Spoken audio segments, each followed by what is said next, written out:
Un premier, c'est pas une question, c'est un commentaire de téléspectateurs et ça ressemble beaucoup auprès du premier millier de SMS qu'on a reçus et qui nous disent « Il s'agit de bestialité, alors arrêtons de trouver des excuses lâches comme le chômage ou la crise. » D'accord avec l'analyse de fond là pour le coup?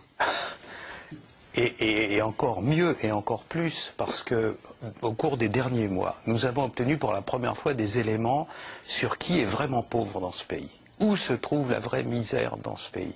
Alors il y a une grande étude qui est passionnante, qui date de la fin de l'année 2009, mais il a fallu le temps qu'on exploite, sur qui sont les vrais pauvres dans ce pays. Où est la vraie misère dans ce pays? Est-elle en Seine-Saint-Denis? Non, elle est dans le Cantal et dans la Creuse. Les formes de pauvreté les plus graves, ce qu'on appelle la pauvreté monétaire, les gens qui n'ont pas de fric, quoi. Ceux qui ont les immeubles les plus dégradés, ceux qui vivent le plus loin possible des services de santé, ceux qui n'ont pas accès aux prestations sociales, parce qu'ils ne savent simplement pas que ça existe, ils sont dans le Cantal et dans la Creuse. Une fois de plus, cette culture de l'excuse qui dit c'est parce qu'ils sont pauvres, etc., est une escroquerie, mais maintenant on en a la preuve. Je vais publier la semaine qui vient une étude là-dessus qui montre la comparaison entre les 5 départements les plus pauvres de France, tous à la campagne, tous ruraux, et cette histoire comme quoi c'est la misère qui génère le crime, elle est fausse depuis Victor Hugo, on le sait, mais là maintenant on le prouve. Le taux de pauvreté monétaire, c'est-à-dire les gens les plus misérables, 19,5% dans la Creuse, 18% en Seine-Saint-Denis. Est-ce qu'il y a des voitures qui brûlent dans la Creuse ou dans le Cantal? Y a-t-il des gens qui sont lynchés?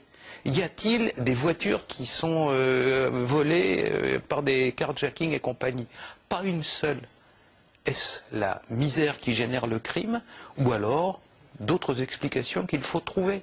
Naturellement, il ne faut pas se précipiter sur des explications faciles, mais en tout cas, une certitude, et maintenant on attend tranquillement tous les gens qui nous disent la misère, le crime, Victor Hugo, tout ça, c'est faux, c'est matériellement et fondamentalement faux. Les 5 départements les plus pauvres de France sont absolument, comment dire, et pratiquement intégralement.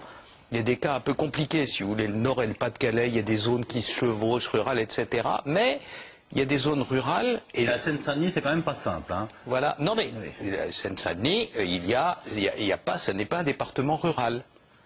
Je parle de département sans ville, sans grande ville du tout. Le Cantal, il n'y a pas de grande ville, la Creuse, il n'y a pas de grande ville. On a choisi des cas chimiquement purs. Eh bien, c'est là où il y a la vraie misère. Les 2/3 des immeubles dégradés de France, nous dit ce rapport de l'Inspection Générale des Affaires Sociales, ils sont dans la ruralité profonde. Les gens, à l'époque, dans le rapport, c'est des officiels, ils parlent de honte et de scandale, les 2/3. La vraie misère, elle est là-bas, et il n'y a aucune espèce de déprédation. Qu'est-ce qu'on nous raconte? Alors, tant qu'une grande partie de la fonction publique, tant qu'une grande partie de la classe politique sera dans des schémas hugoliens et faux et fera le mauvais diagnostic, eh bien, nous aurons des violences qui continuent. Parce que, naturellement, on peut repeindre les HLM.